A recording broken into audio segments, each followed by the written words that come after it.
Hey everybody, welcome to Houdini Hangout. We are in August here. And hope everybody's having a great summer so far. Guess it's getting close to being almost over.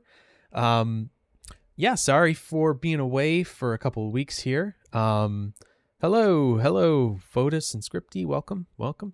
Um, I was away for a couple of weeks, a little bit of vacation, but also some time spent at SIGGRAPH.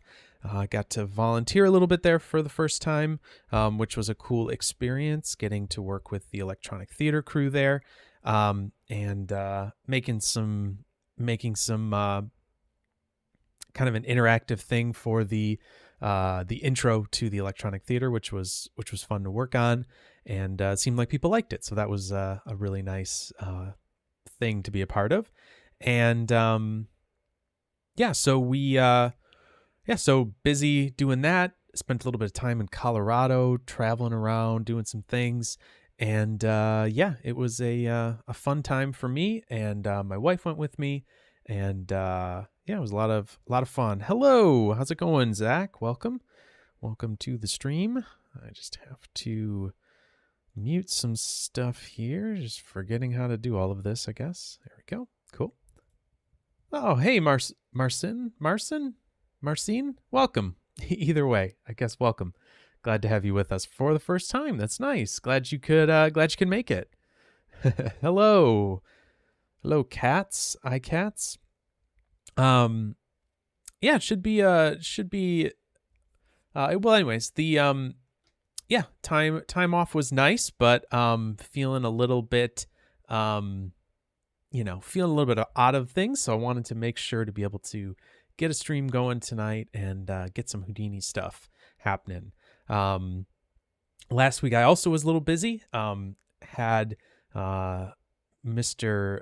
Waffle Boy Tom had come down to take care of some business things, but we actually were hanging out a little bit that Wednesday night, and then heading off to the border very early to get some paperwork done for him because it's about 2.5 hours to Toronto from to Buffalo to the border. So I offered for him to come stay the night so he could get some stuff done for his time at Side Effects. So that was a lot of fun to have him down here, but unfortunately I wasn't able to do the stream last week. But we were actually contemplating having him sit next to me and do the stream together. But first of all, my office is pretty small, so it's not exactly like there'd be a lot of room for him to do that. And we were also just crossing the border and doing a bunch of things, and it was just like, nah, it's just going to be too crazy.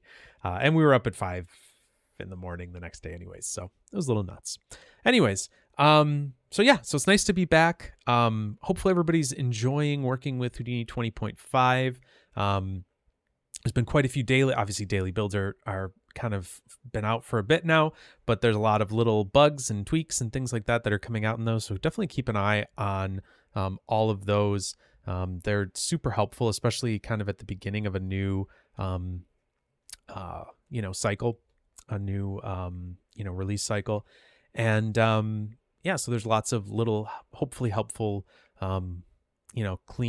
clean up things in there as people start to report back some of the initial get an initial wave of bugs, but actually I think for support they actually had a pretty good release cycle this time. They seemed to be pretty happy about things. It seemed like they felt pretty prepared for everything, which was great. I mean, maybe it was no less bugs or anything like that they were dealing with, but it seemed like everybody was having a good time.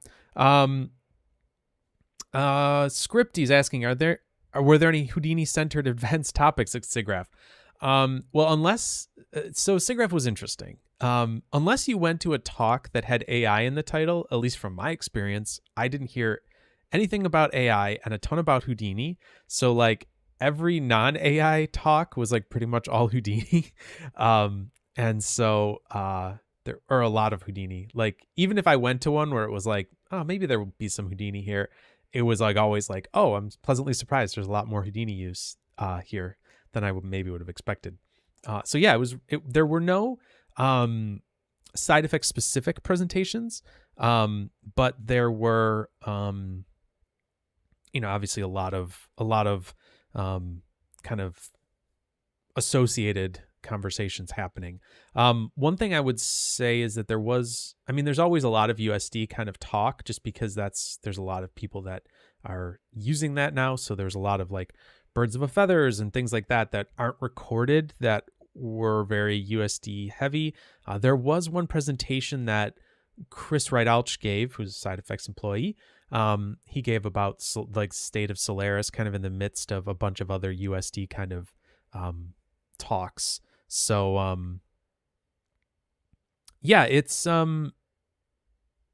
SIGGRAPH is there's a lot of technical stuff, but there's definitely a lot of production stuff as well. I would say this year, I think with last year being a bit of a down year for everything, it felt a little light. It was also Denver, and so that made it a little bit of a lighter attended conference. But still, we had some really great, interactions. We had great meetings, a lot of great meetings with clients and things like that. And the social, even though it was a bit smaller, and you weren't having like, people at studios just, popping in or whatever. Like, I mean, Denver, you have to go there if you're from a studio. You probably don't live in Denver. But it was cool. It was really good. Like, the social that night was really nice, and got to talk to a lot of nice people, and meet some interesting folks. There's definitely a lot of research oriented stuff at SIGGRAPH. Got to meet some NASA folks who are doing like visualization and stuff like that, which was really cool. And so, there's a lot of that, academic type stuff that is mixed in as well quite a bit, but it's kind of production and academia kind of all together. So it's pretty cool. I personally like SIGGRAPH. Probably FMX and SIGGRAPH are the two best conferences. I don't get to go to a ton of the FMX conferences because we're doing so many customer meetings there. But at SIGGRAPH, I always get to go to. Now, hopefully, I get to go to maybe a few more. So, anyways, it was great. And hey, Ankit, welcome to the stream. Nice to see you. Yes, thanks for being here. So you might be saying, well, doesn't side effects usually do some big Hive thing at SIGGRAPH? That's kind of weird. Nobody probably saw anything like that. So, this year, just a little differently. If you go to the front page of the website here, and we'll take a look at this. And if you look here, there's this little Houdini Hive Horizon. And so this is an event that's actually happening in Toronto in a couple weeks' time. What was this? The 10th, 11th, 12th? So about just under a month away. So if you're in Toronto, you probably want to fill this out. There's a little just simple form here, Google form, just interest, hey, I'm interested in this, and this is what I'm looking at getting into or would be interested in going to. You can see here there's going to be kind of a couple different days worth of stuff. There's going to be workshops. There's going to be Hive presentations. There'll be a social the one night. And so there's a lot of different stuff going on here. So definitely something to keep in mind if you're even relatively close to the Toronto area and you're interested in doing something like this. It's going to be hopefully really fun. It'll be kind of like the first ever like dedicated side effects, I don't know, event like this in some ways. Like, it's going to be kind of like, a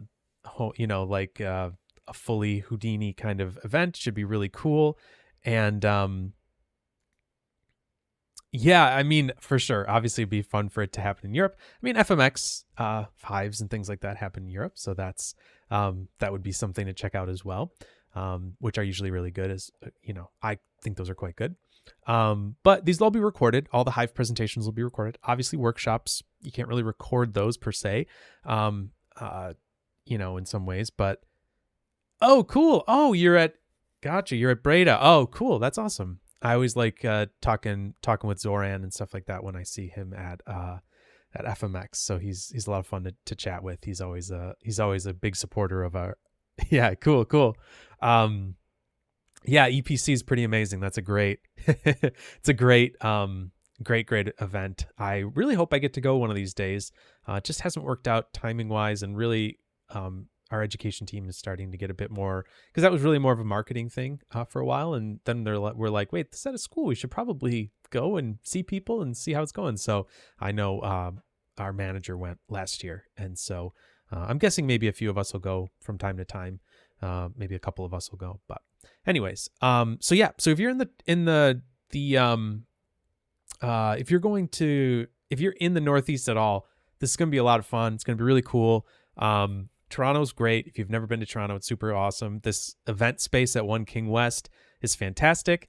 I've actually stayed there before, but they've got some really cool like event spaces and stuff like that, including one that's like in a huge, like it's in an old safe, like a big bank safe.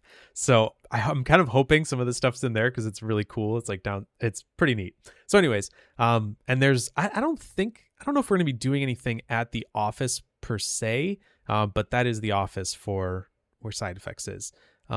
So anyways, hopefully if you're in the region, you'll stop in, maybe make a trip up to Toronto. Definitely be worth your time. I think it'll be some really cool stuff. I think, I don't know when they're releasing it, but I have a feeling it'll be relatively soon when we'll be hearing some of like the schedule of events and things like that. I just have a feeling it's going to be fairly soon. So yeah, it'll be cool to for you to be there if you can. But anyways, that's the kind of update. If you're like, why wasn't there a SIGGRAPH thing? This is kind of going to be a little add-on after SIGGRAPH. We decided to do this. So yeah.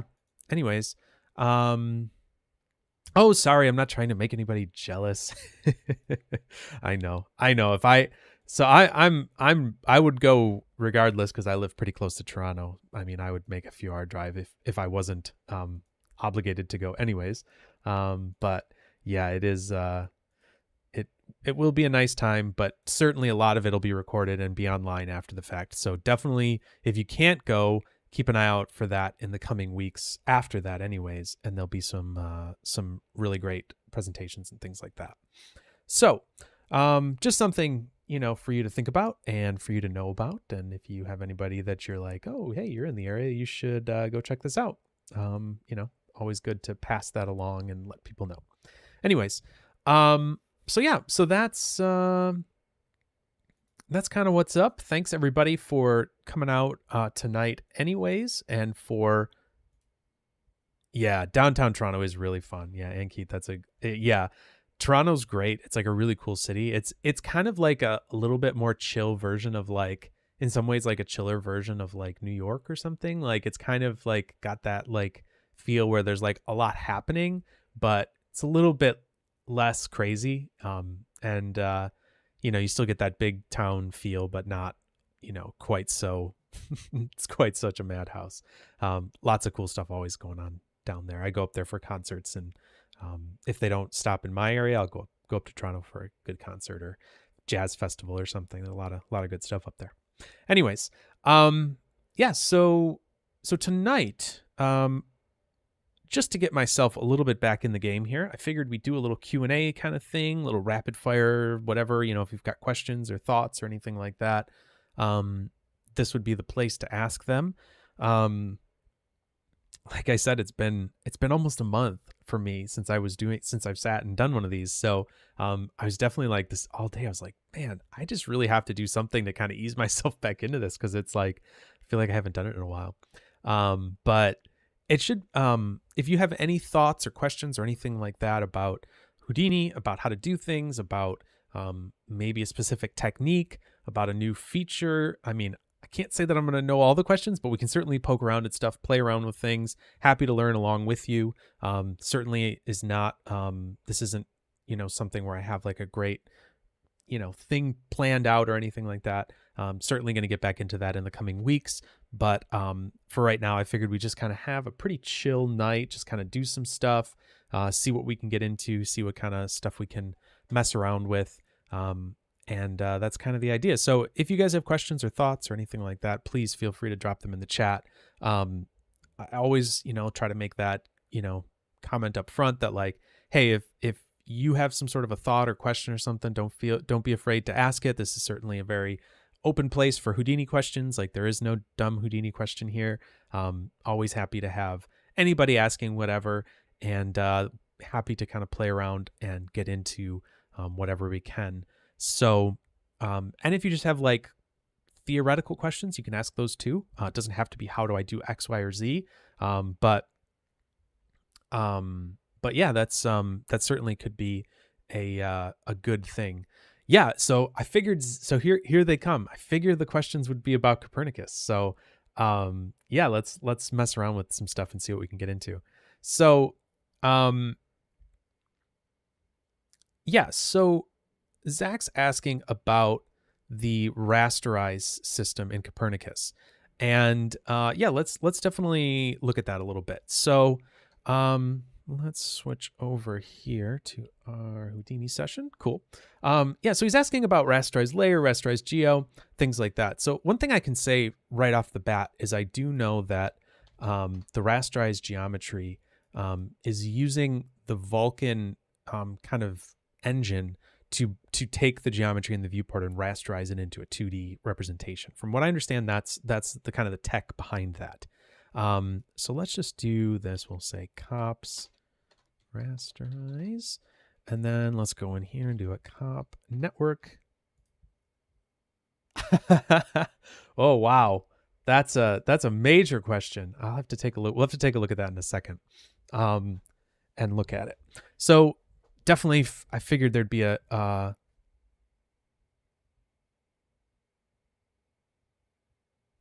just see okay, so I saw that thing from Ruben. I'll take a look at that in a second. And then Basanger Toli was asking about yesterday had some free time and wanted to watch some of your streams. Noticed they weren't there. They weren't there. That's an interesting statement. Where weren't they? Let me see here. Let me see. Were they not on my website? Is that what you're saying? Because maybe that's true. No, they're on my website. Okay. So I keep them in kind of two places. They'll stay on my website, and they'll be on YouTube. So they'll be on my YouTube channel as well. So if you're watching, oh, you're on Twitch. You're on Twitch. Yes. Yeah, no, I totally get that. For a while, I was trying to clip them on Twitch, but the problem is that if you don't do that like right away, basically you have to turn the whole video into a clip or else it won't save it. And it's just kind of a goofy workflow, and I didn't really see that there was a ton of benefit for that. So yeah, I think Twitch just isn't the place for that. So check out YouTube. My website has all the YouTube archives kind of linked. Twitch can be good, obviously, for the live stuff, but I think a lot of times for the post kind of VOD stuff, just didn't feel like the right place. So sorry. You can always check out Houdini Hangout. There's like past streams on there as well. It's like, oh no, is that not disconnected anymore? Or is that disconnected? But it is not. So that's good. Interesting. I have a Mastodon link at the top of my website. Let's take a look at that. Anyways, oh, thanks so much. That's really kind. I'm glad you find them helpful, and thanks for watching them. That's really cool. Okay, so let's look at this CopNet here. So, sorry, I'm going to grab a drink real quick.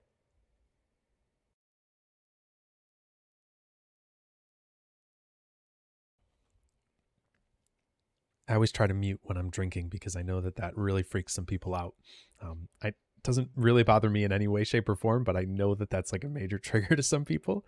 So I always try to mute myself when I do that. So if you're ever like, why do you mute yourself when you do that? I'm like, I don't want to bother people that get weirded out by like drinking and mouth sounds and things like that.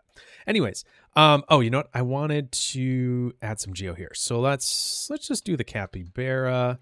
That's nice because we'll get a little, let's see, we'll do a joint deform.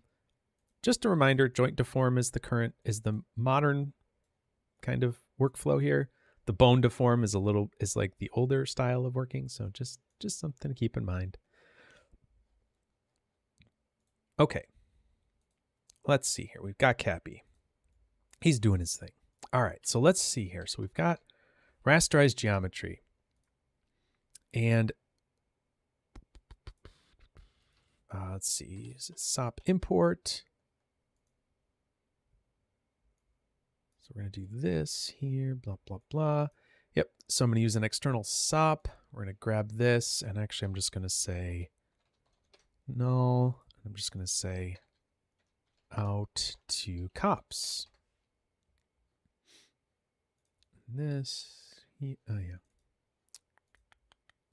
Accept, there we go.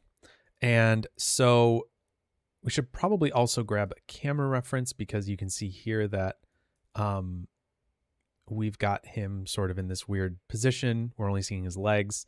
So let's grab a camera here as well. Let's go up here and we'll just grab a camera view of him. So we've got that. Let's do a camera, control click. Cool. We'll just do something like that for right now. That's great. And we'll say Cappy Cam. Like so. And then we'll go in here. We'll do camera import. Wait. What's a match camera do?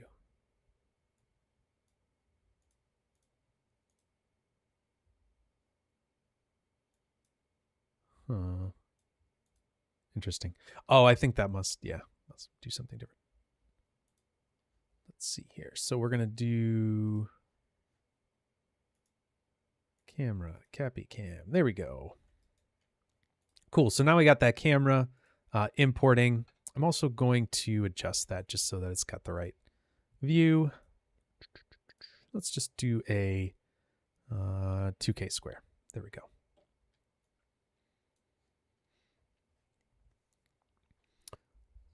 Just seeing a couple things here. Procedurally Sci-Fi Lab.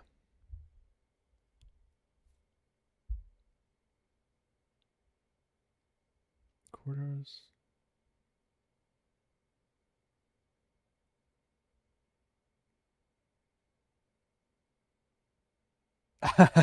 Hey, Goldfarb. Yes, you're right. The default camera is sitting in the origin looking down Z. Yes. Correct.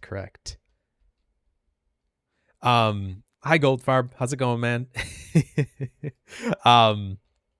Yes. So by default, you've got just your camera going down Z, so you just have his legs. So we're just putting a nice little camera in here. So when we're doing rasterized geo here, we can do a bunch of different things here. We could find the position, right? So we could add in the position and see that. I believe if we do this here, oh, that's weird.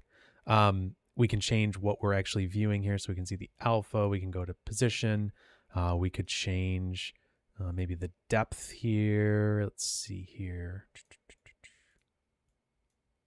And that would need to be mapped because it's kind of a a distance thing. It's not just like a 0 to 1. So this is how you would do the rasterize geo thing. Let's see. We should have the UVs in here as well. There we go. And then normal and stuff like that. So does he not have a normal? Oh, interesting. No normals. Oh, Cappy, what are you doing? Let's give him some normals. There we go. Now we should be happy. Now we should be able to go to N. Cool. So, whoa, that's right. And just remember, this is a... Whoa, that's trippy. I never thought about that. So I'm locked in the camera, but this is a 3D view. Oh, that's so weird. That doesn't really work, but it's really strange. I can move around it by moving my camera because my camera is locked and this is in 3D. That's so trippy. Just don't forget that this is a 3D representation of it as well. So just something to keep in mind. And I believe if you don't want this to be in 3D space, I think this is where you could do the match camera. I think. And it would put it back to the origin. Yep. So just remember that there is a camera for all these objects, right? These outputs and things like that we're dealing with here, because there's everything in COPS has a camera like representation for it. So when we go to match camera, now we're back to that, like Michael said, we're back to that down the Z axis camera as what we're matching it to, right? We're just matching it to the default camera. So now this is kind of back in zeroed out kind of in the center where it would normally be. So that's just something to keep in mind there. So anyways, so that's the rasterized geometry. What were the other things you were saying here? Rasterized layer. This is going to be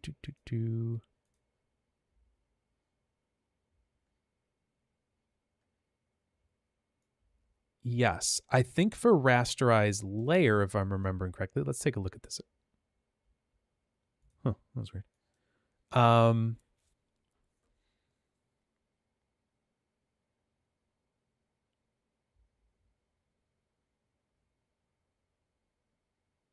Okay, so a rasterized layer is just kind of basically what's saying here is it's the inverse of projecting something onto a layer, right? So it's you see right there it says this is the inverse of the projecton layer, which treats the source layer as a slide projector onto the reference. So what we're doing here is we're putting the layer that has the source seen from the camera ref's viewport. I'd have to think about exactly where you would use that. But it looks like it's kind of taking one layer and rasterizing it to the view of another layer, right? So rasterized geo is kind of the workhorse of this, right? This is kind of the workhorse node of getting geometry in and stuff like that. Whereas the rasterized layer workflow, and I think the other thing was a rasterized setup. This is going to be, let's see here. Let's see what we got. Take a look at this one because I don't know all the nodes. I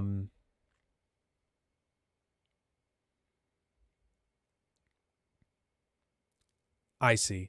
So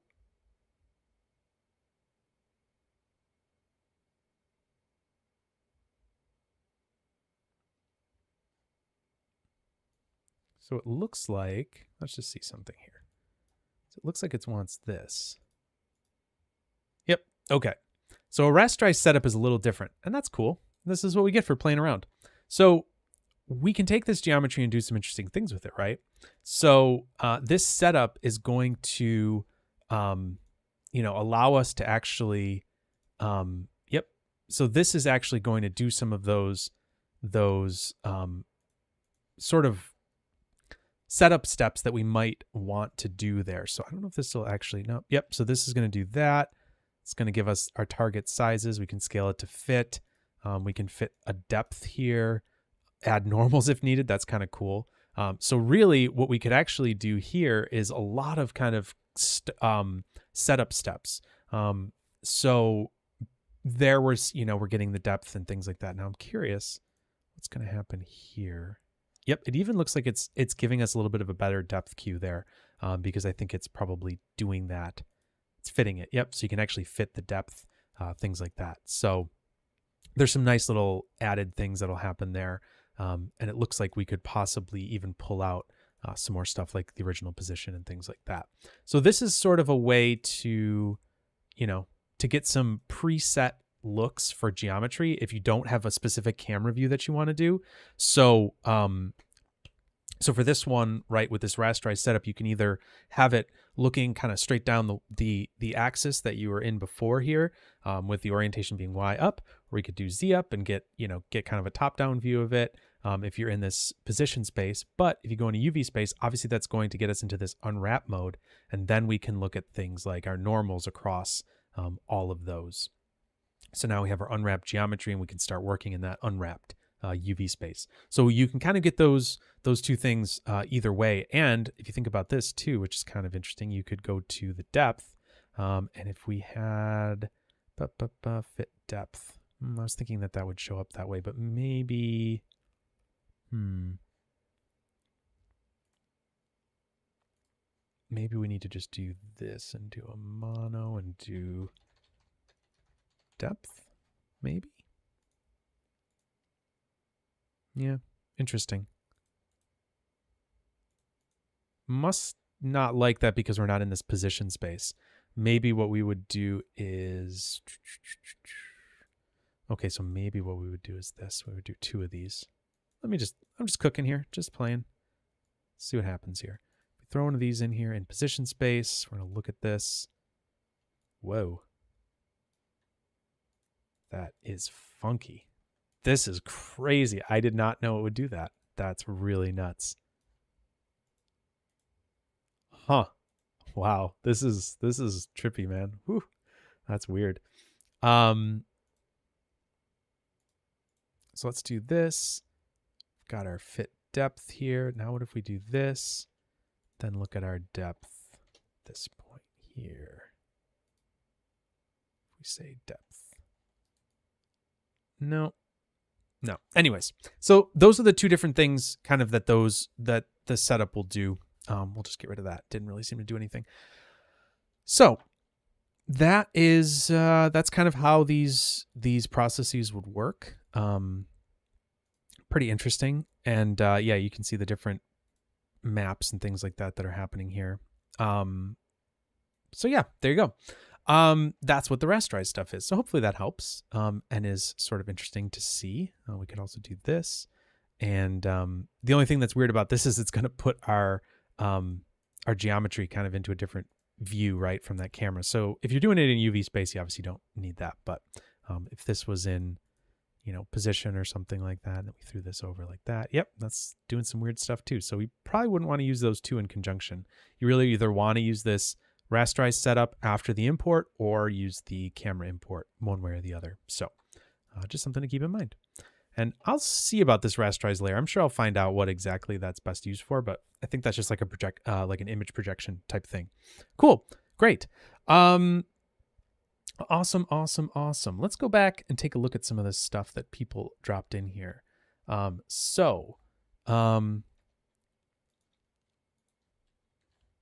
see here.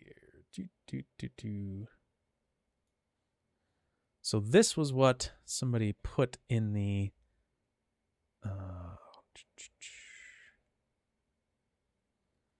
chat, and they were saying, who is this? Ruben was saying how to achieve this level of detail from NPM. So with something like that, and I'm not going to probably go into this right at the second, but I think what you would want to do there is have some mixed kind of sources.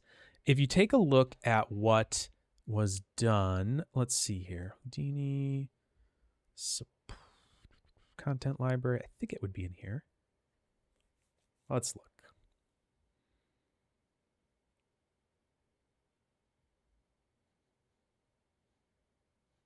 Bummer. Let me see here. Let me see if this is in here, because there is a really good example.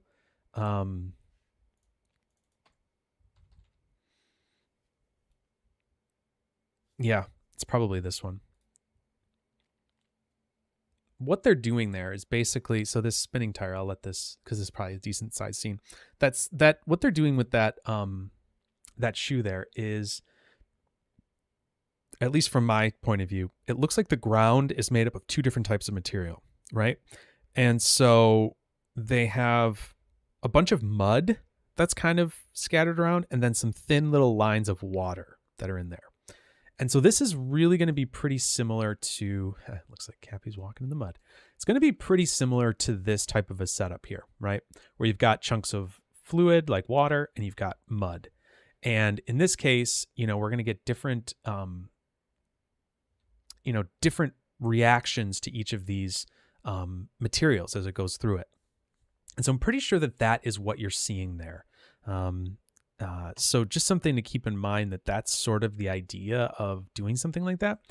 Another thing I'd say too is that, remember that NPM isn't supposed to be the be all end all of solvers. I know it's it's like fun and it's new, but it's just something to keep in mind. Like it's a really specific use case, right? Just like you wouldn't use, you wouldn't try to do this with like a flip solver. Not every solver, NPM isn't going to be able to solve every different, type of fluid and kind of surface. So it's something you want to be mindful of, to not see every problem as a nail, right, and try to hammer it, right? So like anyways, just something to keep in mind. But I think that's exactly what they're doing there. Is really that shoe is just coming down into the mud. The mud's only reacting a little bit, the water's splashing a lot more, and we're kind of going from there. Sorry, I was just compiling for a second here. So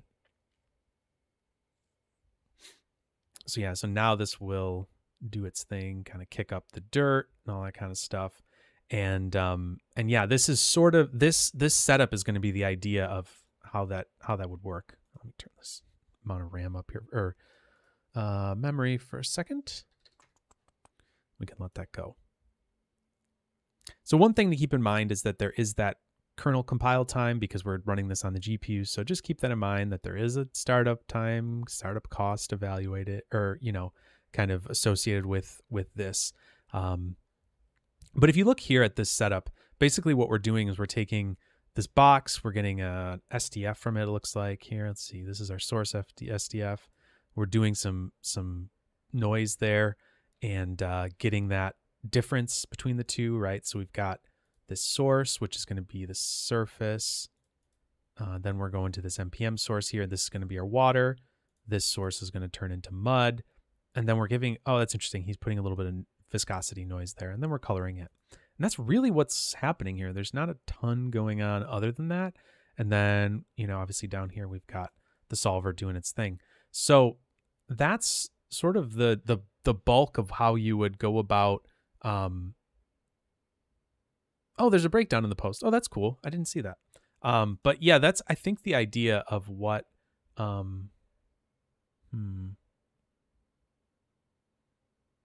just going to look through here real quick. I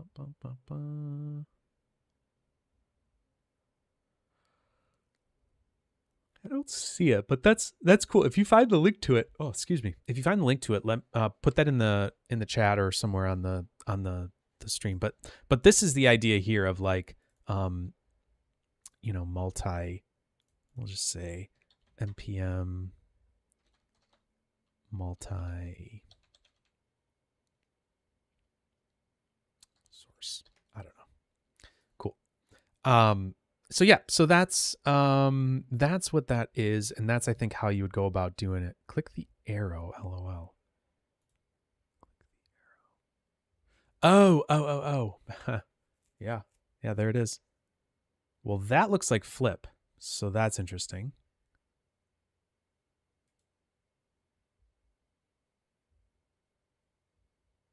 Weird. That is really weird. I do not understand that. Like, why that looks like. Oh, it's probably just the particles. He's probably just put it all together or something. So, interesting.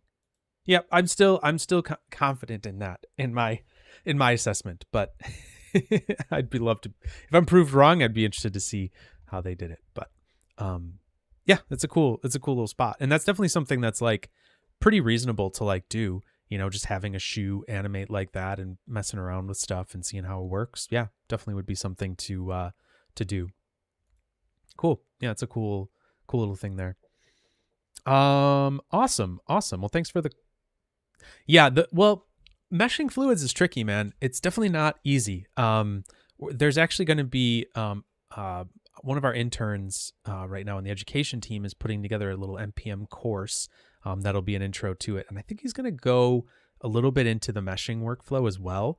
And it should be pretty cool because you can get textures to stick on there. And since obviously with fluid, that's really hard to do, but like with like mud and things that are a little bit more viscous, it's sort of easier to do.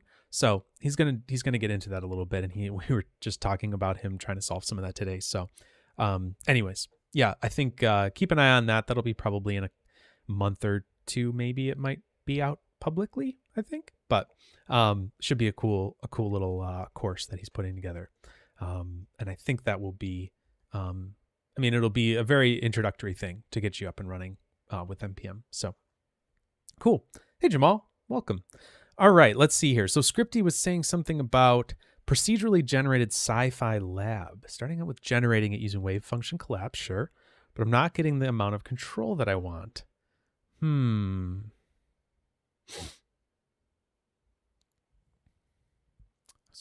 was thinking of first generating rooms that are connected using a graph and then generating these rooms randomly. I understand the idea of wave function collapse, like from a very high level, but I don't really understand it in actual practice and use. So I can't say that I have like a better solution for you. I'd have to kind of go and brush up on wave function collapse a little bit to feel a bit more comfortable with having any type of like real answer to that. I think your idea sounds right to me, that you might want to custom make some parts of it. and then have the other ones randomly created from that. You know, that's about the extent I know of wave function collapse, is that you're basically giving pieces to this thing, and it's kind of coming to this solution of how to connect these different pieces together. But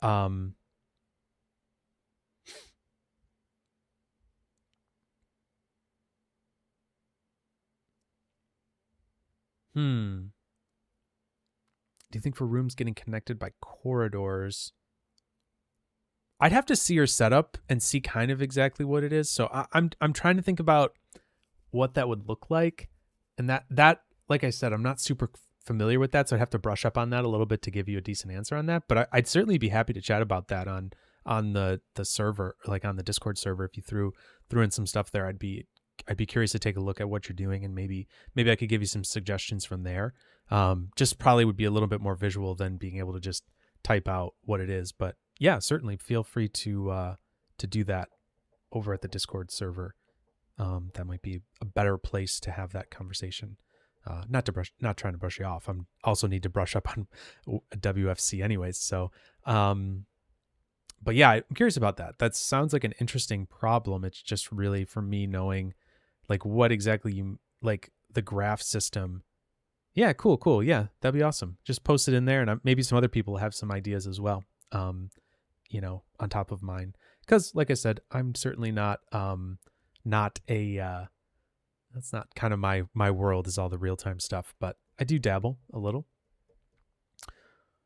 It's the same node just with colors. Oh, that must have been that was probably that must have been in response to something I was doing in Cops. Shazadul was saying, what would be a good workflow for transferring attributes from a point cloud and bake them into a texture in UV coordinates? I used to do it with 2D volumes and use CopVop to bake attributes in OG Cops. Yes, that's a good question. I actually was kind of curious about that, because I'm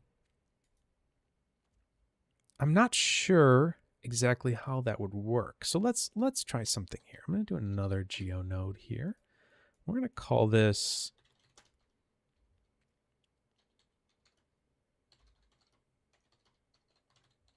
I was thinking about this the other day.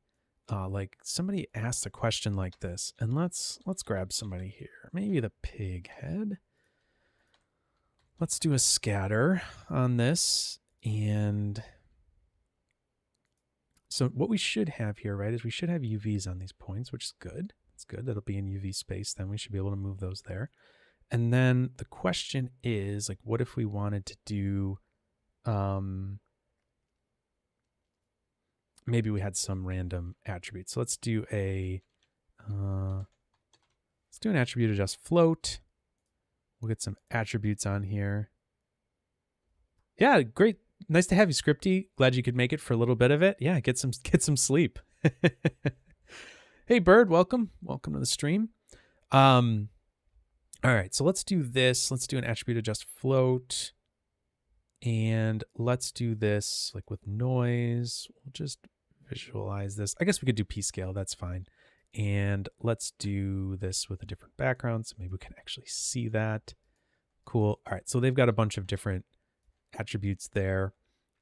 And if we change the element size, we should be able to get some different stuff, although that's maybe fine. Let's see here. What do we got? Sure. Something like that. Great. We've got that attribute. So let's do let's do this. Let's do a null. So now we've got this point cloud, right? Maybe we could scatter a few more in there. Maybe we'll do like 2,500, something like that. Great. And then let's say out 2 cops. Let's do a cop network. Drop this in.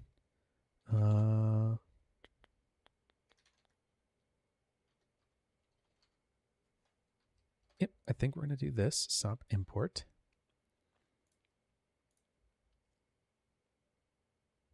We'll do this one here. What? That's weird. All right, geometry. So we've got that coming in. So that's interesting. Let's do the rasterized setup here. Let's see if that works. We'll do UVs. Okay. Okay. Got something going on here.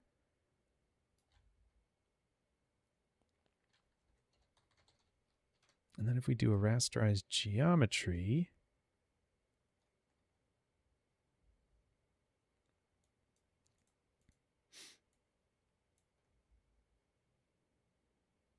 yeah, that's not going to work.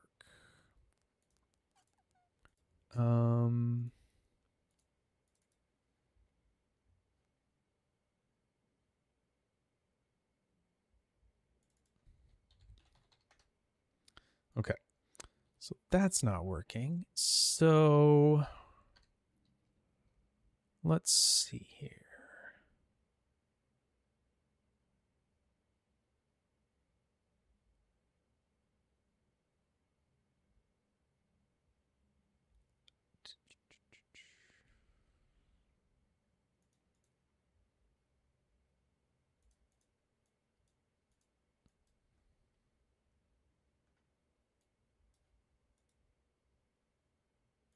Okay.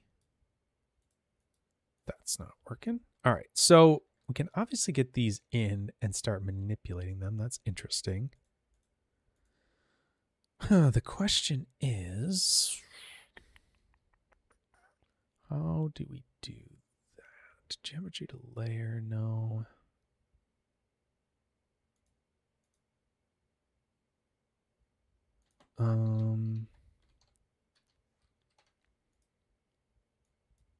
Yeah, no, that doesn't work.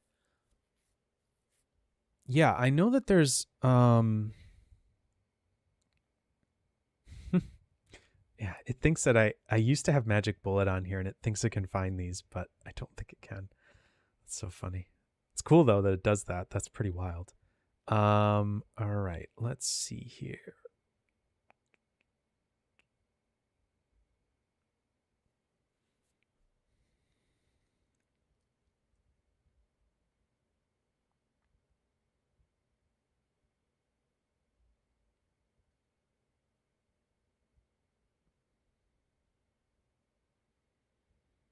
Just trying to think about stamp node onto a grid in UV space. Maybe.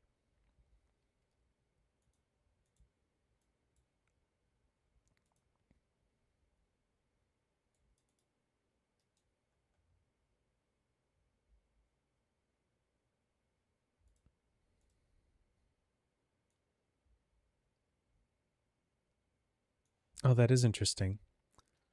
So that's actually working because I have a p-scale attribute, but that is actually making those values. However, it's not really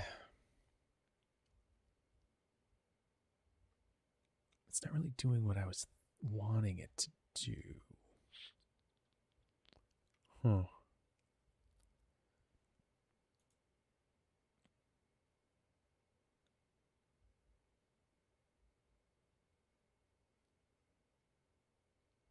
That's interesting. Yeah, I'm not sure about that one. I'm really not sure about that. So I really feel like it's here. Why do I feel like I'm just missing it?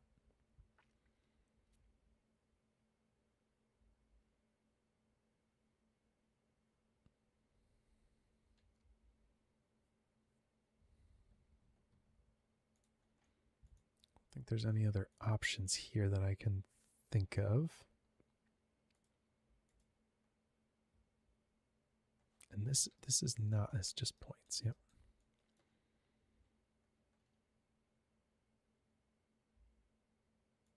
That is cool though. So basically with this, the stamp points, we could have a clip shape that we were stamping across these points. So if you had some sort of shape, you could scatter it around that way. And it's going to use the instance attributes to be able to do it that way.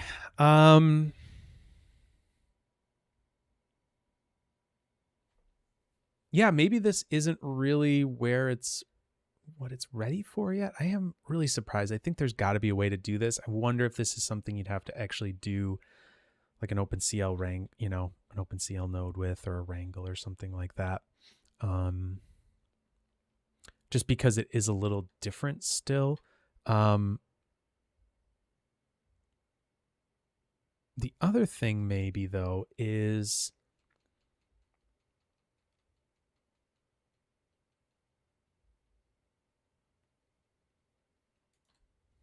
I wonder if we could do, hey KG, hey Vic, welcome. Another thing I was just thinking was, I wonder if we couldn't do something like this, like take,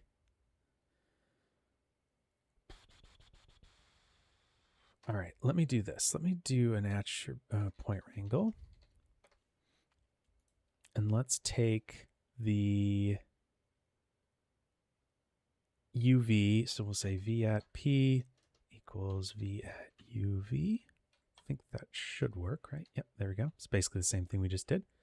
And then what if we did volume rasterize like this? Hey Baymax, welcome to the stream. And we took that for P scale. Okay, hello. And let's make this way less.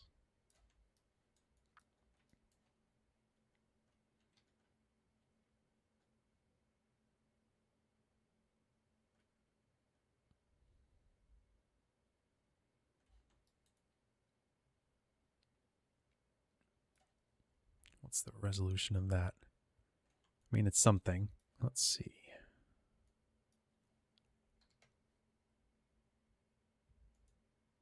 Okay.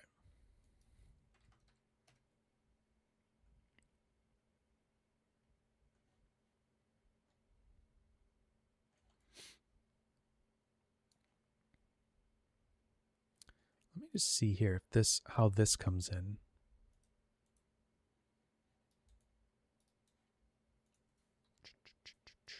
What does this actually look like?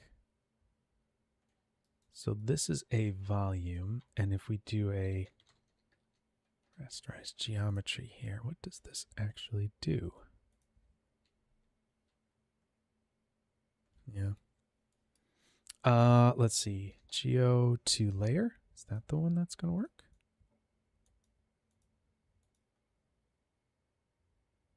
Primitive 0 is not a volume. Yes, it is. It is, though.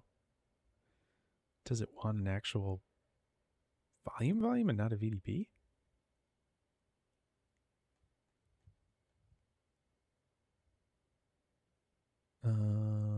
What?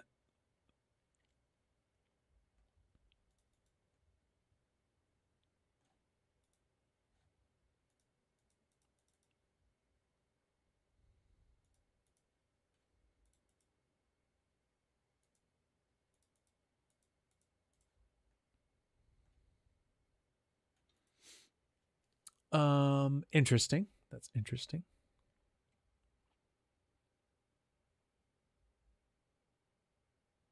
Yeah, I'd have to think about that a little bit. About the transferring thing. I feel like you should be able to do it through a volume.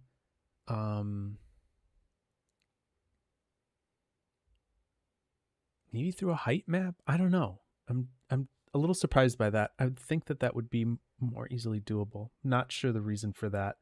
I again am not super up on all of the cops stuff, so it's a little bit a little bit above my pay grade at the moment. I have to play around with this a little bit more just because it is so new. I haven't really had a chance to yet. So sorry, I don't have a great answer to that. Man, sorry about that. I really think that the 2D volume thing would work. We just have to transfer it a little bit smarter than this. I think I'd have to set up a better 2D volume, get those attributes properly, do it through, some sort of a VOP, and then transfer it over. Actually, sorry, let me do one more thing here. Let me do convert VDB.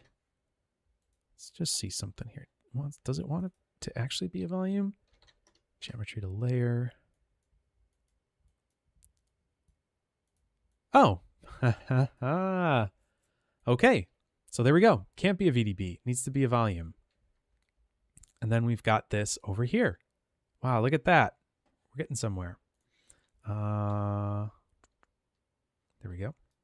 Front viewport. So we could do something like that.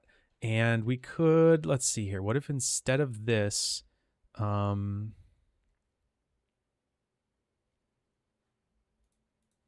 see. Let's go back to our perspective. So what if instead of this, we did scatter and then... All right, let's go way crazier with this. Let's do like 10,000.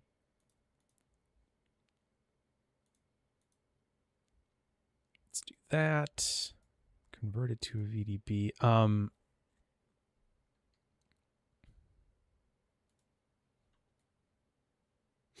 What I was thinking was actually if we did it as color.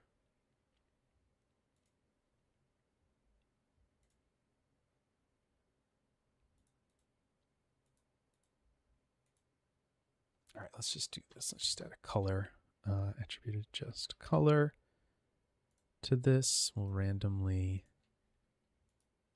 do some noise. I'll turn this off.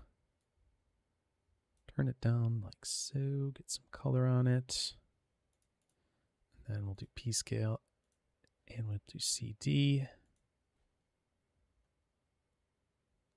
Should have 3 vectors there.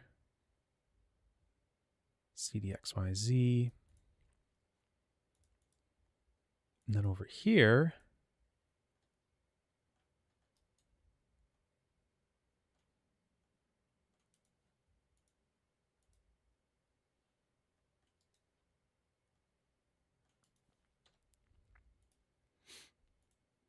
I'll actually get rid of this one. Just do CD.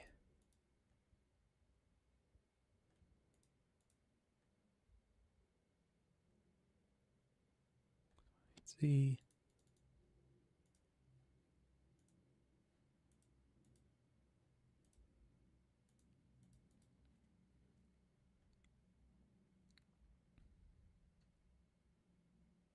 Interesting. Huh. Maybe you would have to do 3 different ones. Yeah, let me try that. Split these. Because it's looking for each of them to come in separately. So let's just see. X.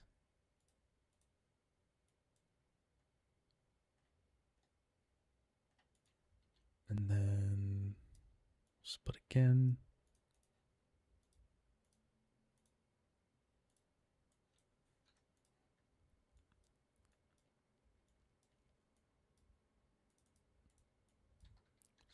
X, Y, Z.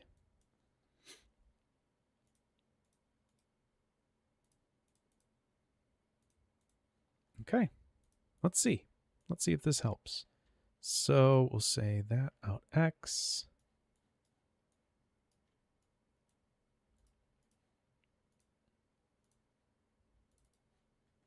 Out Y.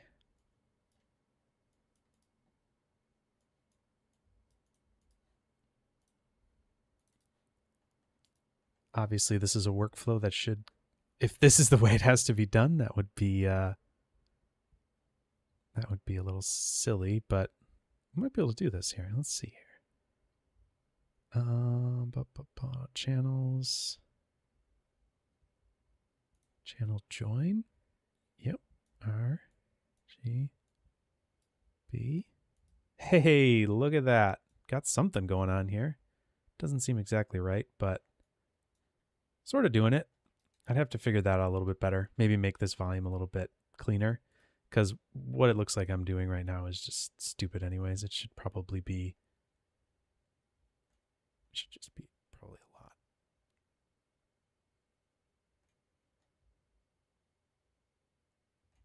Should be a lot cleaner probably. And I think I'm just doing some dumb stuff, and it's probably like slicing this in a weird way.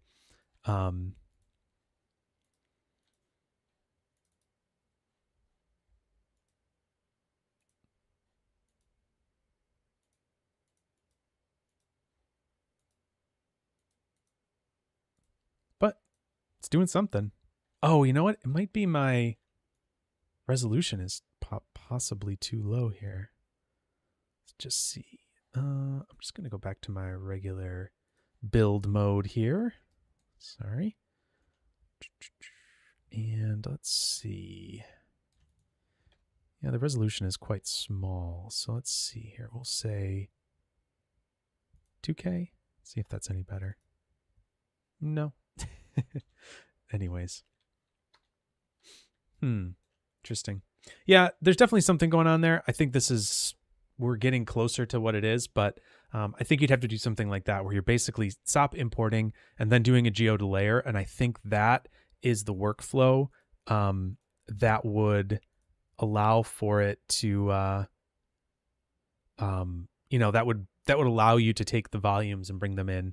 These aren't 2D volumes. I'm just kind of rasterizing them really quickly. So I think that's where there's issues coming from here. So if we're doing something a bit cleaner with 2D volumes, it should work a bit better. But anyways, there you go. That's enough of me screwing around with that. But hopefully that gives you some sense of maybe a starting point to get something better. Probably a better way of doing that would be, like you said, using a volume VOP to just transfer points onto a 2D volume and then bring that volume into cops and start messing with things in there. But anyways, cool. Bird had a question. Bird Aid. One question, which one to upgrade first? Which one is more important to get? I have 32 gigs of RAM to pair with the Ryzen 5700X, but the simulations are slow. What do I upgrade first? Well, that's a tough question, right?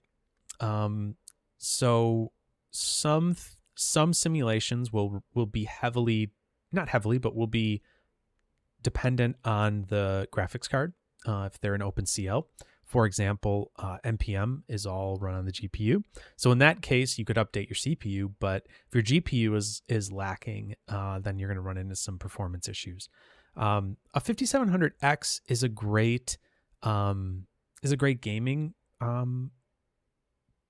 chip, but I would say that you would probably want something. Oh, an RTX 4080 is great. Yeah, that's perfect. So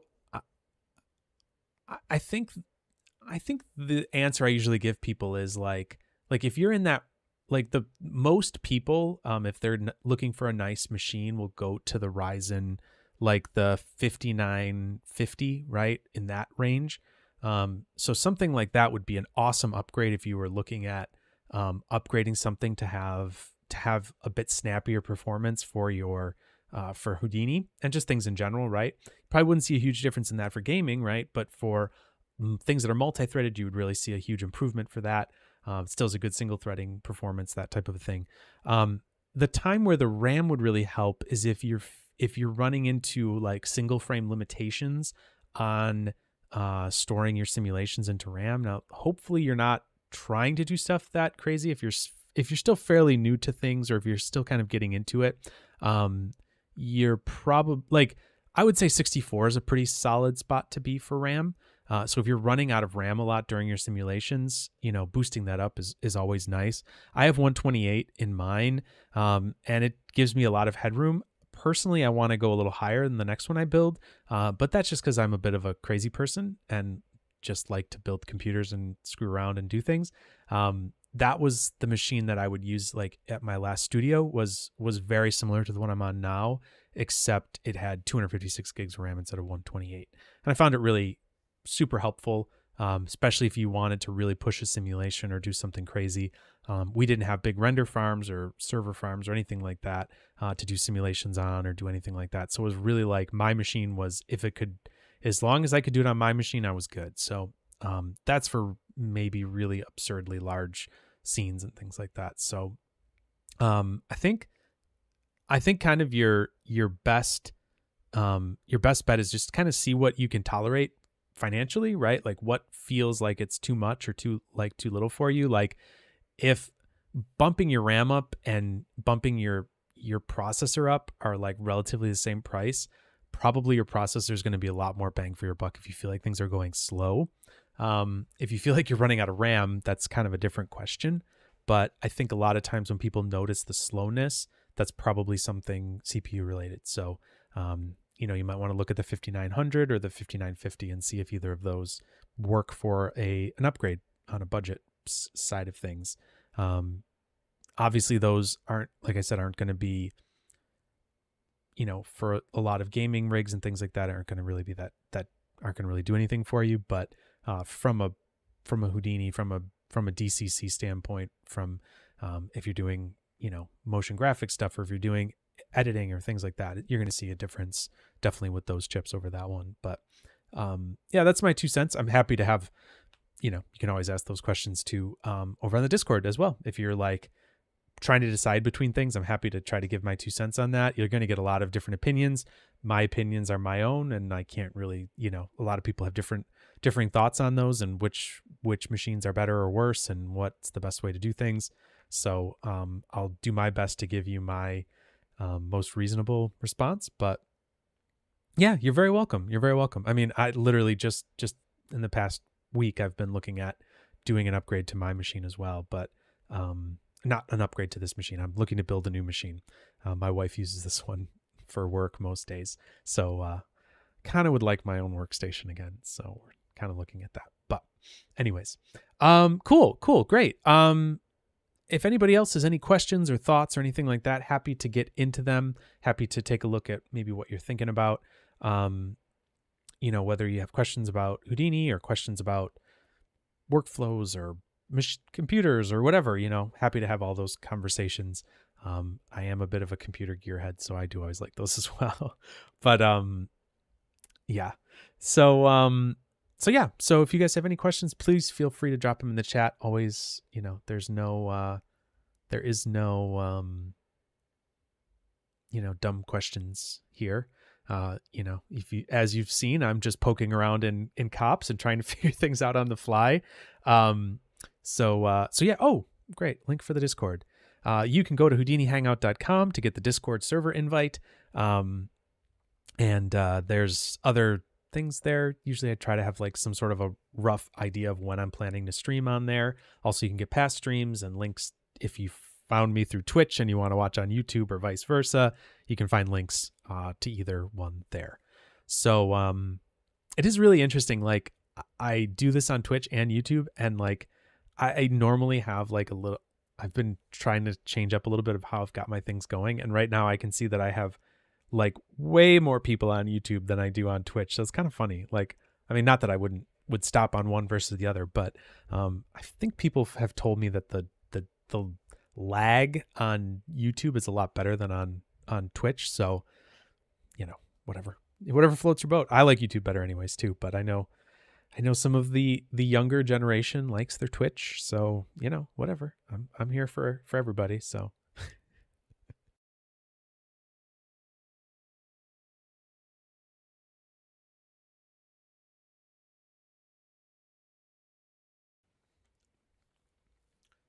All right. So yeah, if you guys have more questions, I'm happy to dive into stuff, see what you're thinking and what you're up to. Happy to answer any questions I can. But yeah, I don't have a lot of other stuff to get into tonight. So maybe this will be a short stream unless you guys have questions or whatever. Like I said, always happy to answer whatever, crazy thoughts or ideas you guys might have.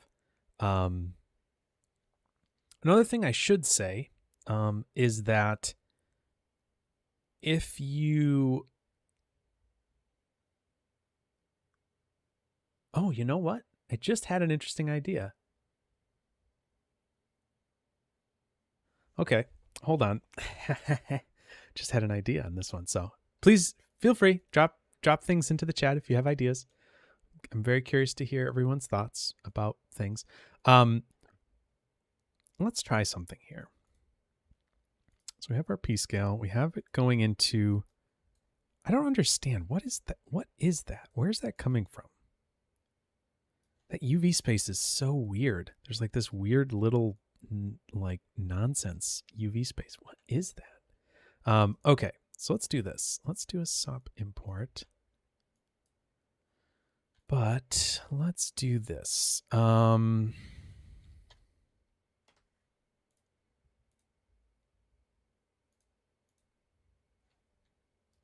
Mm-hmm. Okay.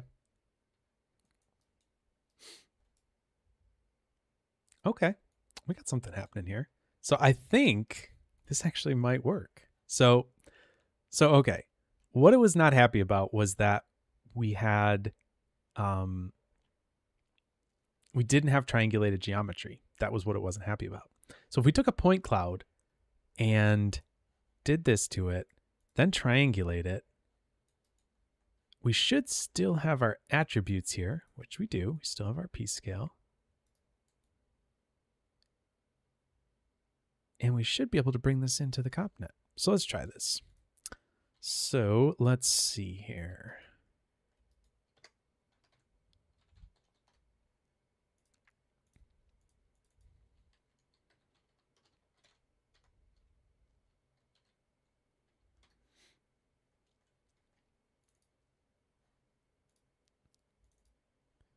So, okay, there's our mesh. Let's do a rasterized geometry.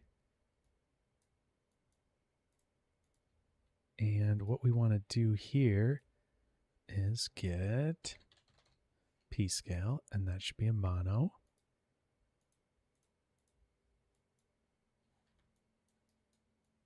Okay.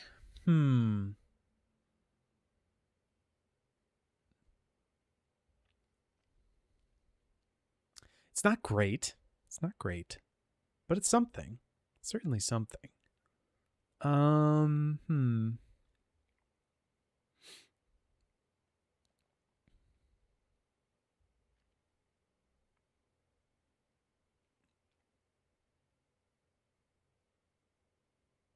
Yeah, it certainly could work in some cases. Let's see here. So we probably want to do a geo... Oh, sorry. What was it? The other rasterized setup. I want to do this. And so we probably want to do to the...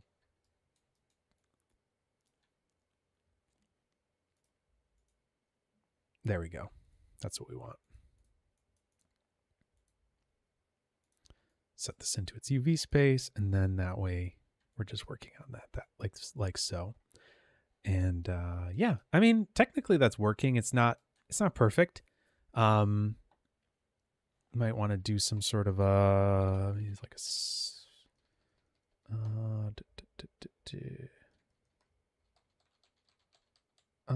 let's see here, some sort of filter or something. Let's see here. What do we got? Oh, blur. That's what we want probably. Or maybe a feather.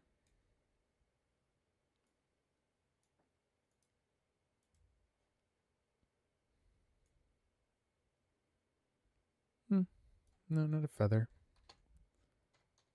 Maybe a blur. Be best. Just soften it up a little bit, maybe.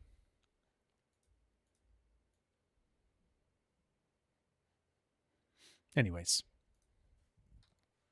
that's sort of a thing. There's something happening there. There's a couple options. Anyways, that's maybe a little bit more something than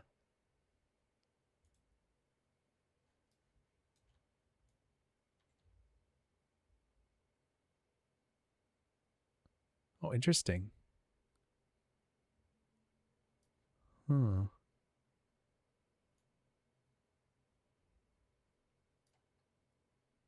Okay, that's kind of cool. You can add some more of that in there. I wonder if that cleans it up at all. Oh yeah, actually that does quite a bit.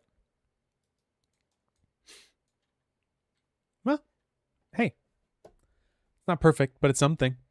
And it certainly would be a map that you could use.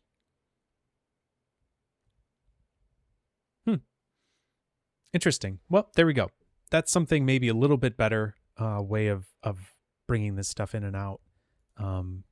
Be by like rasterizing it like that, right? So that's kind of cool.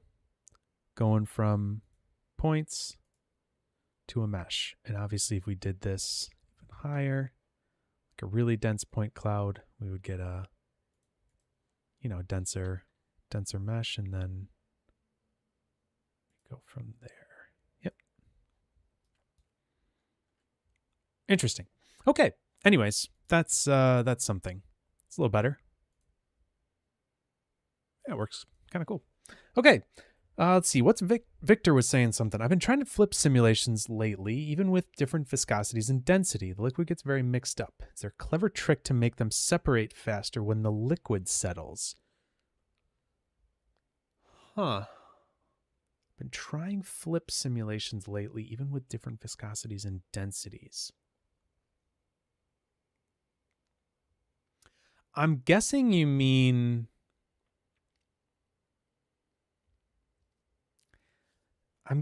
having them settle like oil and water kind of a separation, I think is what you're saying.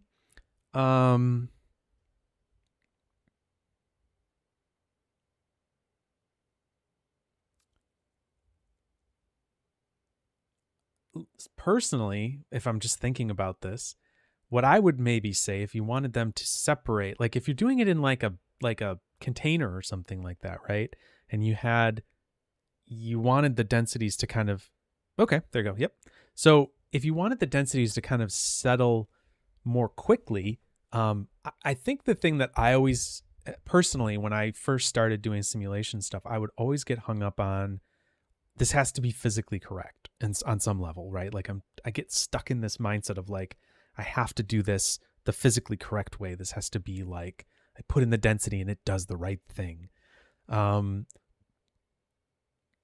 if you have two different material, like two different particles, right, that have two different groups of particles that have different densities, you can always see those as separate in your simulation, right? And so what you could maybe do is give the one, like maybe adds at certain points when you want to start pushing them apart, like to their respective locations, maybe add a little bit of a force onto them to push the heavier one down and the lighter one up a little bit, just a slight bit. Doesn't have to be anything maybe crazy, but I'm just thinking like if you gave it just a little nudge, that might help them separate out, right? And it's not going to be physically perfect, but because you're working with a flip simulation at the stage where you've got it in the particle, kind of in its particle mode, right? Because flip is going back and forth between particles and volumes. But if you do that operation on the particles, you should be able to induce just a little bit of maybe velocity up for one and down for the other, and then help maybe push them separate that way. That would be something I would try. I don't know how successful it would be. I've never personally tried that before. But in my mind, something in that world would make sense because, giving it a nudge, I think is a really smart way, to do something like that, right? Like I think a lot of times I have been afraid to do things that are physically not correct. But I think as long as you keep it within the physically, especially if you're trying to do something realistic, as long as you keep it within the physically plausible world, it doesn't have to be physically perfect, if you get what I'm saying. So hopefully that's helpful. I'm curious if that's something you've tried or not, but yeah, I think that's something I might say. So follow-up question to this flip question: does flip automatically average values like density and viscosity between particles? No, it wouldn't automatically average values, but what it depends. I think there's a way that you can diffuse those things, and you can make those bleed together. I believe there's a diffusion that you can do within the attributes, I think, if I'm remembering correctly. That you could like sort of do a blur to them, right? And it's certainly something you could calculate, right? Like if you wanted to. Cool. Yeah, no problem. Yeah, give that a shot. I'm curious if that works or not. And again, like I've said to everybody else, like if you have something like that you're like trying to mess around with, throw it in the Discord. And one thing on note with Discord, like a lot of times on the weekends, I'm not always super available. So I'm usually a little bit more active during the week. So just a bit of a note. I know that's kind of backwards from a lot of people, but I tend to do a lot. Like I have a couple family engagements most weekends. So anyways, just a little something. And I try to, I do Houdini all week long. So I try to give myself a little break on the weekends sometimes. So, but I'll be in there sometimes as well. But, so yeah, so back to what Zach had followed up with, viscosity is actually, that's an important thing to know, is that viscosity is actually, like kind of an averaging of velocity between neighboring particles.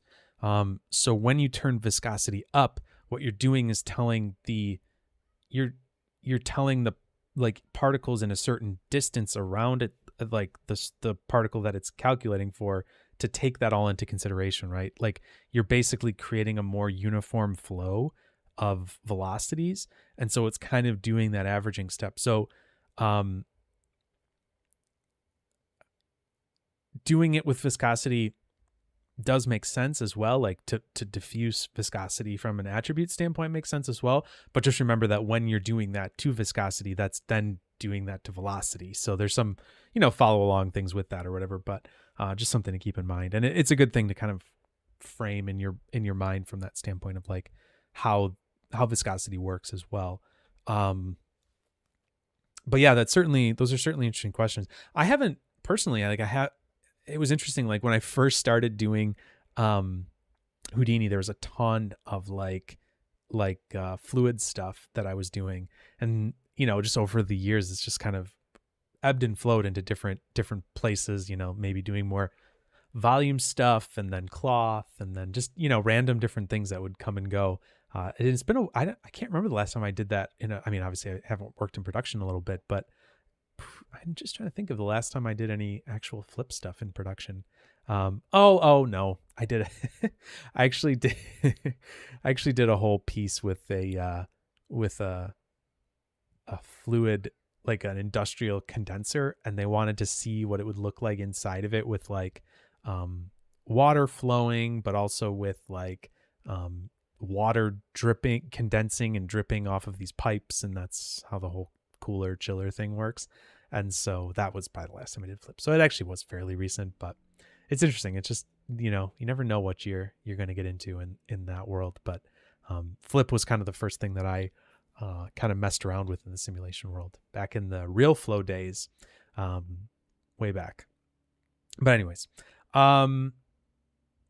cool. Yeah. Great question. That's really interesting. And I think that's a really important thing to remember, is that, don't pigeonhole yourself, or like don't put yourself in the box of saying this has to be, basically a computational fluid dynamics simulation, like where, engineers are going to use this. Like it's an art piece in the end. And so we have that luxury to be able to fudge the numbers, right? And something to always keep in mind when you're working in simulation. And this is as much of a reminder to myself as it is to anybody else, because I would run into that problem all the time and be like, okay, this isn't real. You don't have to make this perfect. Like it can be something a little bit outside of reality.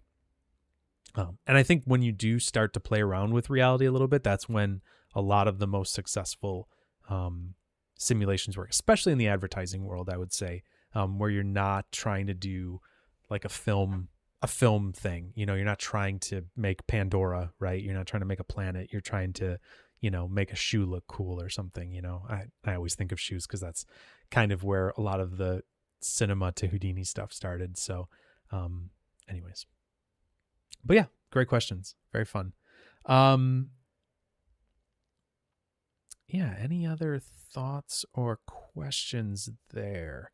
I think the nice thing about Flip is that you can do so much as if it's a particle simulation, right? Like there's a lot of stuff you can do in that part. You know, you can use pop forces and different things like that to mess with it, which is really nice. You don't have to, you know, it's a bit more of a flexible thing, even though it's not super fast. Oh, and Victor, another thing just to think about too is we were talking about NPM a little bit, and depending on how big of a difference there is in density and viscosity, that could be a really interesting thing to take a look at as well. It's probably going to be a bit slower than Flip, but you kind of have a greater continuum of kind of these fluidy kind of things that you can work with, so you can make some stuff that's a bit more viscous in different ways than you can in Flip. So just keep that in mind, right? Like that's a possible thing to do as well. If you're really still struggling, might be something to mess around with.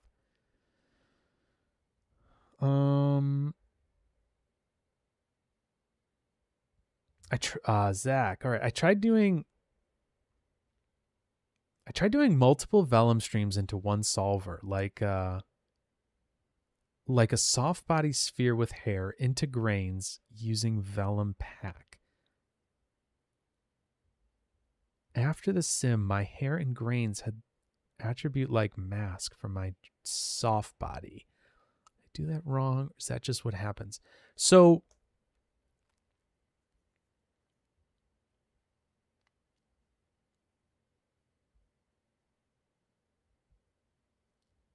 you did the Vellum pack merge and then Vellum unpack, Zach? Am I understanding that right? I hope that makes sense.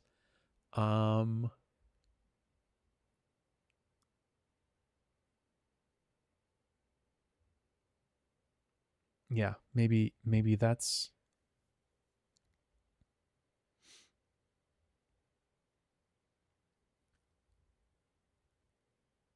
okay. Okay. Oh, everything had the attributes from everything else. Oh, weird. So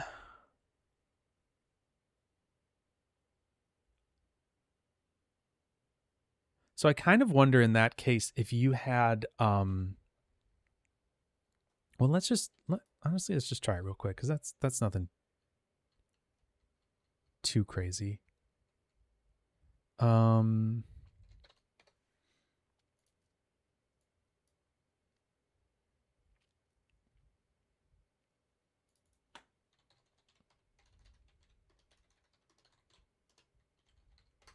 Let's just try that out.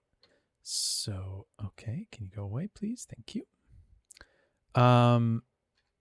Let's see. We'll just do a sphere, and we'll do this polygon, and I don't know, 8, something like that.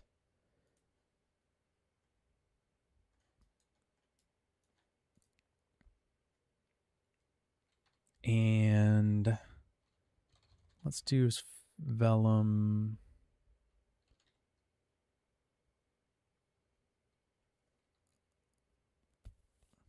We'll do a strut soft body, sure.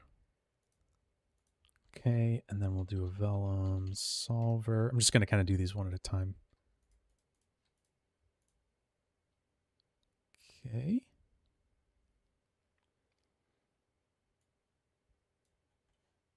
And we should have a ground position. Go.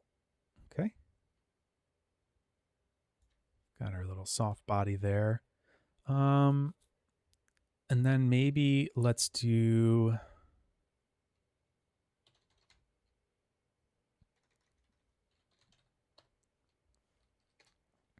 Let's just do this. We'll do a planar patch as well. And we'll do a circle. And I'll just move this up. Make it a little bigger. And we'll just say Vellum cloth.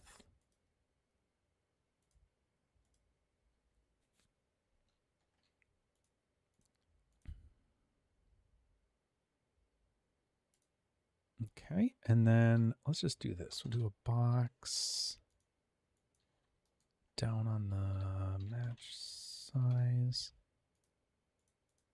Do something like this, minimum.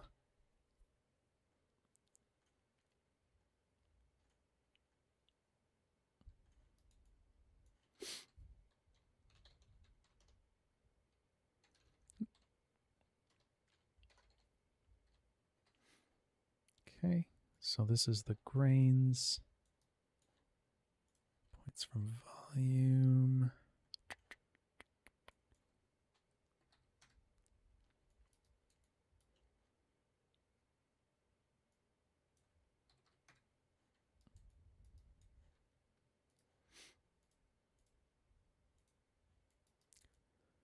Okay, like so.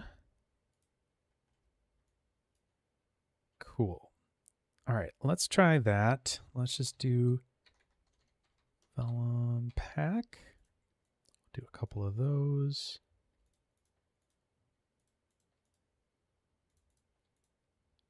Okie doke. I'm gonna merge those all together. And then we'll do a Vellum unpack.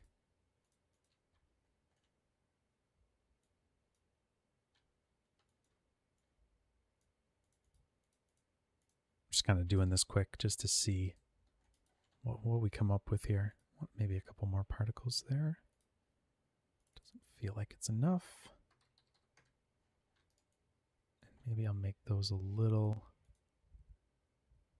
smaller. Maybe like that.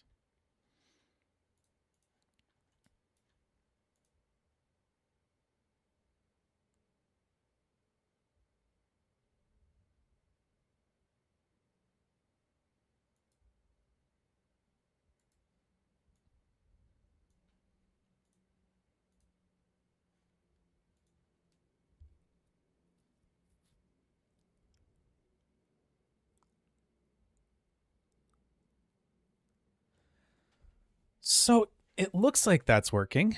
Let me just see here. What if I do my tall GS here? And I'll go back.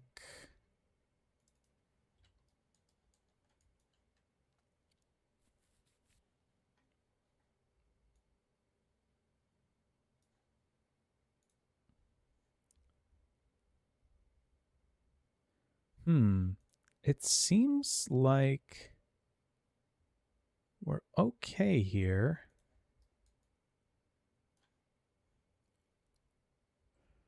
All of the attributes from one thing were to another.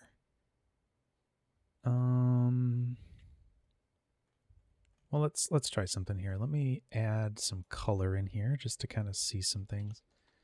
Attribute just color here. Do some noise.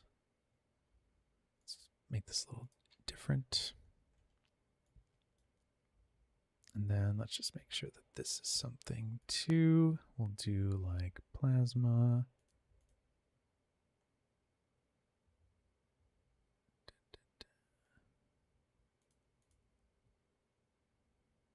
Oh, right. It's just cached. All right, those seem like they have they're correct. Yeah, I mean, Zach, I'm not sure, what exactly your setup looks like, but in this case, like, kind of packing and merging them together seems to be fine. Like this. I'm not sure, like you don't have to do it this separate either. The only one that really kind of can't go through that whole workflow. Does it have values of 0? No, let's see here. Oh, I see what you're saying. Yeah.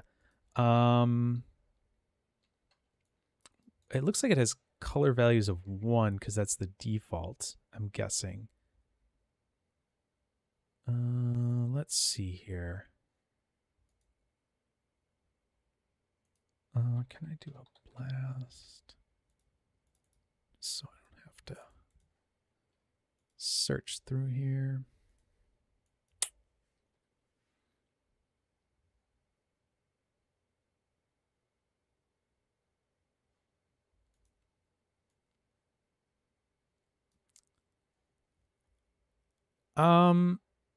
No, I mean, that sort of makes sense, actually. So yeah, it looks like the cloth is all 1. So I think that's all correct. Or does it just not have a value? No. So yes. So what'll happen a lot of times is if you do a merge, right? Like if you have, like just for example here, if we had a grid and we did a color on it, this one's going to be, I don't know, whatever, just yellow. And then we throw that on, we'll do the same thing with a grid over here. And then we merge those together.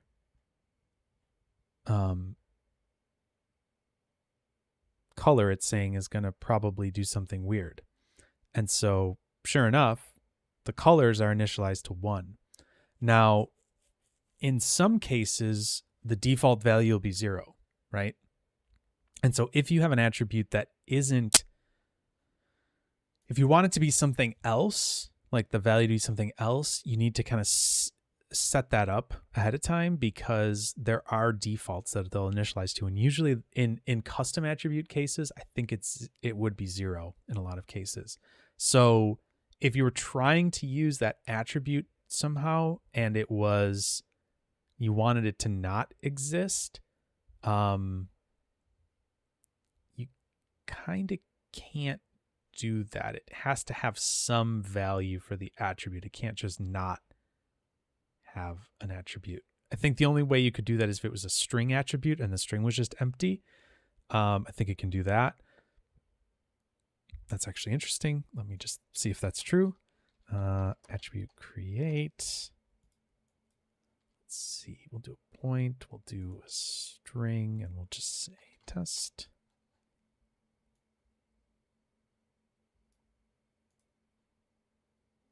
Yep, and that can be empty because it's an empty string. The attribute's there, but it doesn't exist. So just like in that case, if you do an attribute create here, and we do classic foo, we do this as a float, and the value is 25 for these. When we get down here, the other ones are going to initialize to 0 because that's like the default value. And there is actually control for that for like when you use an attribute create. So we can change the default to be -1 if we wanted to. It should default to that now. So, so that is actually a normal behavior, because you're basically doing a merge here, right? You can't have like an attribute not have a value. Basically, it needs to have some value. So from that standpoint, yes, that does actually make sense.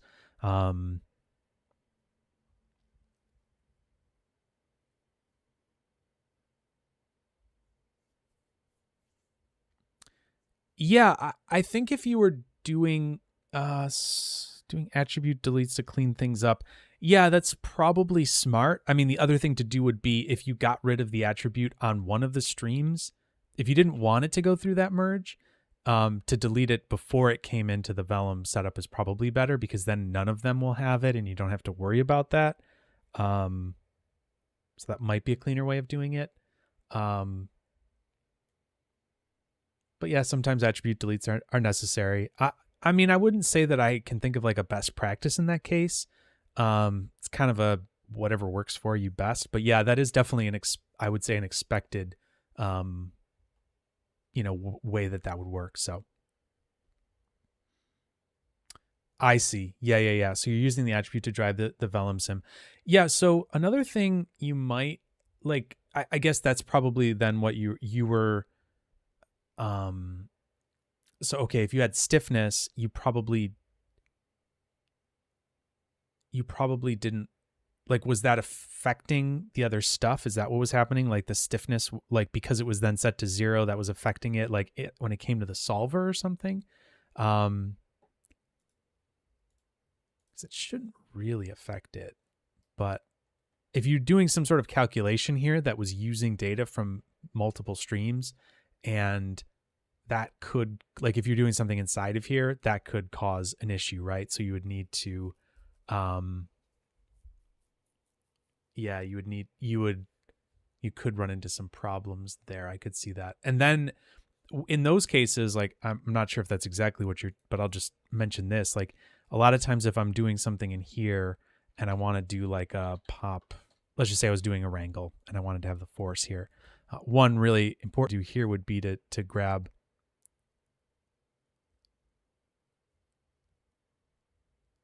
right. You only wanted the attribute to only affect specific constraints. Yeah, exactly. And that's kind of what I was just going to say here. Like, if you were doing like something on the geometry, you'd want to have like a some sort of group here to be able to make sense of that, right? So like, now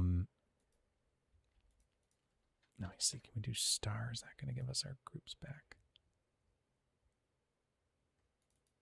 Do we have groups? I would think we would. Huh, interesting.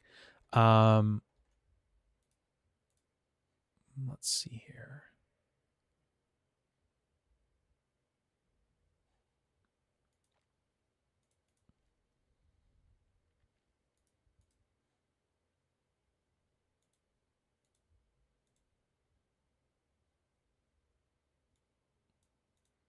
Oh, right. That's on the constraints. Duh. Anyways, but I would do something like that where I would use the group and then focus it like that. But yeah, that's definitely tricky, right? Like when you have a lot of things like that, that's something that'll happen in a merge like that. So the output group names on the constraint setups to target each stream. Yep. Exactly. Yeah, that's your best way of doing that, because then you can just focus on that one group and they can all have that attribute. It doesn't really matter. It's actually, I think, probably computationally faster to do it that way as well, because then you're only focusing on a subset of what you're actually, of the whole simulation. And so that's a really smart way to do it anyways, I think, because then it can basically just ignore those other things and it's not going to spend any time trying to calculate on that. It's just going to basically see it and go past it, right? So that's really a better way of doing it anyways, I think, from like a computational standpoint. I'm sure the difference is minimal, but if you have a big sim, it would probably start to add up.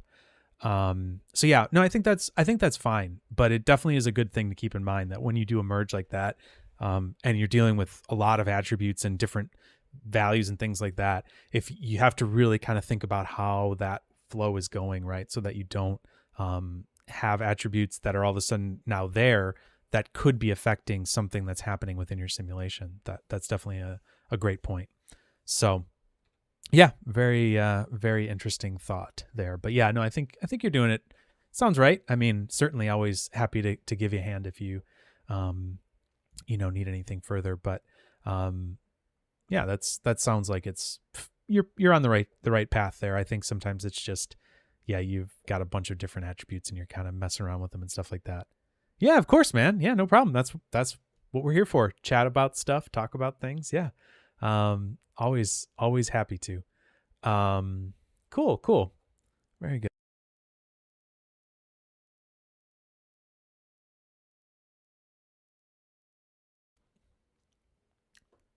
Cool. All right. Well, we are sort of getting close to probably ending things up here at some point. Happy to take more questions or thoughts if anybody has them.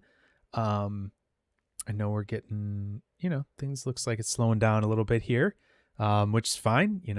I know everybody, it gets, I start at midnight European time for a lot of places, maybe 1 European time. And so I know as things go on, people kind of have to obey their need to get some sleep. So that's always cool too.